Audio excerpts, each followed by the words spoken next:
And yes, dating has definitely changed over the years. I've actually lived through 4 generations of dating I've been through, and or seen, witnessed, right? And that first generation at age 14, I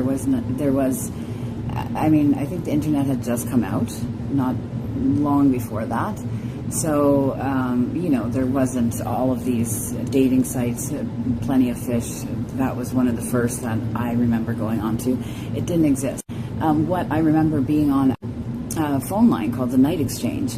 And it's an interesting thing when you think about it, because that phone line, what you had to do was you would basically, click to talk to people. So I think that you would say a little ad, like, hi, my name's whatever, and, I'm such and so years old, and I'm looking for blah, blah, blah. So you had to basically verbally say something, and then people could click or push a button to connect. And so you would literally get to know somebody through conversation. But I don't know what's worse, because I remember talking to so many really great guys on there that were so interesting to talk to, and I really liked them. And then I'd meet them, and it's funny, because even to this day, there's not a person in this world that's going to tell you that they're ugly. Who's going to say, like, I'm overweight, even if somebody was, like, drastically overweight, they would say, I'm a little bit overweight, or something along those lines. But nobody's going to tell you that they're really, truly, like, not attractive. And it's true. What's attractive to one person might not be attractive to another. But the point is, you're getting to know them based on personality. And then you see them in person, and there's no chemistry. They didn't look, because you formulate a picture in your head. And that's where it's interesting. You formulate a picture in your head based on your conversation with that person, and you can't see them. This wasn't a video call. This was a straight, like, on the phone call. These days, people are really drawn in by images. Even if there's a written ad or profile, guys don't read that. They're just looking really at the pictures. And yes, they're looking for a pretty face. And it's true. They say that 50% of a good relationship is the sex. You have to have a physical attraction. It's a physical attraction even when you make a friend. You see that person across a room, across a park, in a group, and you just look at them and you're like, this person looks interesting. I think I want to get to know them. So it is physical. The physical, like, seeing somebody is what does attract you to a person. So that Night Exchange phone line back in the day, it was a gamble. It was a straight gamble. And you could spend hours talking to somebody, and they were so great to talk to, and then you see them and it's like, ugh, it's just not your thing. And then now you have the opposite. You see somebody, they look great, and you meet them, and they have no substance to them. They're stupid, or they have no skills in life. Like, you don't know anything about them. You're basically going straight off the fact that they looked nice. And these days, too, everything's filtered. So I decided to make this video with no filter. So if you compare this video and how I look on this to my other social media, you'll see the difference. This is the real me. This is, I have, like, just some lip gloss on, and like, barely any makeup, and no filter. There's no filter, right? And so if you compare this video of me, the real me, to, like, my work, for example, my work social media imaging, people create a picture of me. So just like I used to create a picture in my head of the person I'm talking to because they sound cool, guys put a whole personality, I think, to an image when they see it. It's also based on what I'm verbally saying in my videos.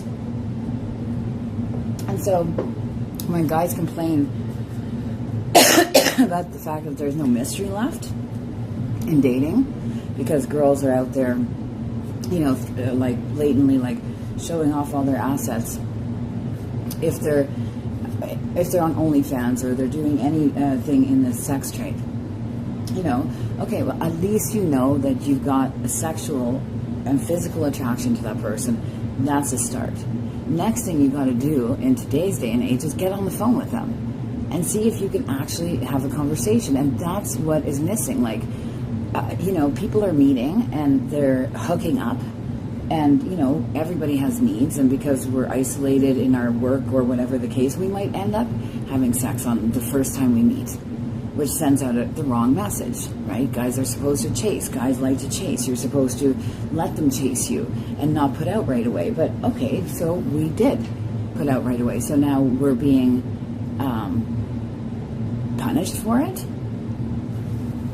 You still have to get to know her. Now you know she's physically attracted to you. She's sexually attracted to you. Get on the phone with her.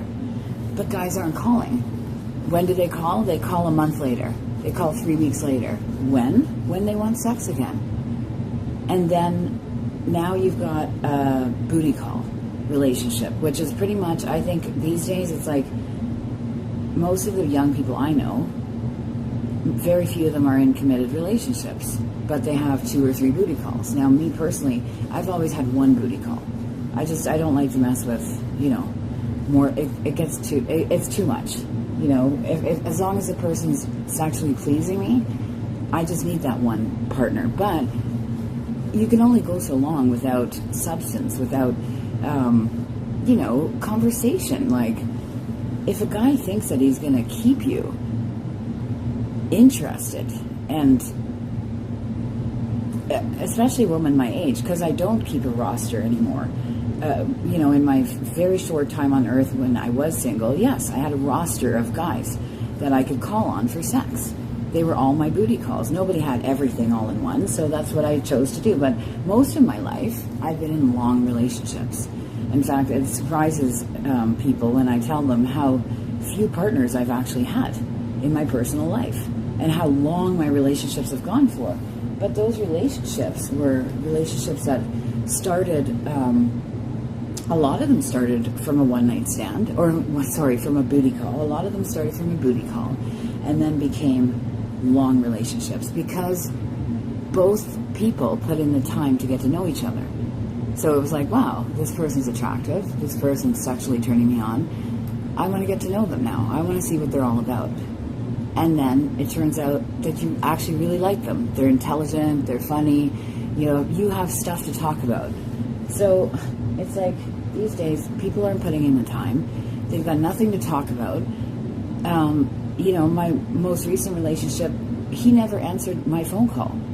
I called him for 2 years that we were on and off, pretty much on and off fucking, really. It was just booty call. And again, he was my only booty call. The only guy I fucked, but anytime I phoned him, he never answered my phone call. So much for long nights on the phone talking to somebody. So I became lonelier and lonelier and lonelier, and then it got even worse. There was times that because he lived out of town, there was times that I'd be in his town to visit, and he couldn't find the time to see me. Are you kidding me? What do you have then? Nobody's going to stick around for that. You need more than that to actually build something with a person, and it's not all about money, money, money. That's what this young generation thinks it's all about, is finding the girl that they can do money things, money moves together. Well, I'm quite aware that probably a lot of the younger generation girls don't have a lot of money because they've focused so much on their bodies and making themselves into sex objects that they don't even have proper career plans.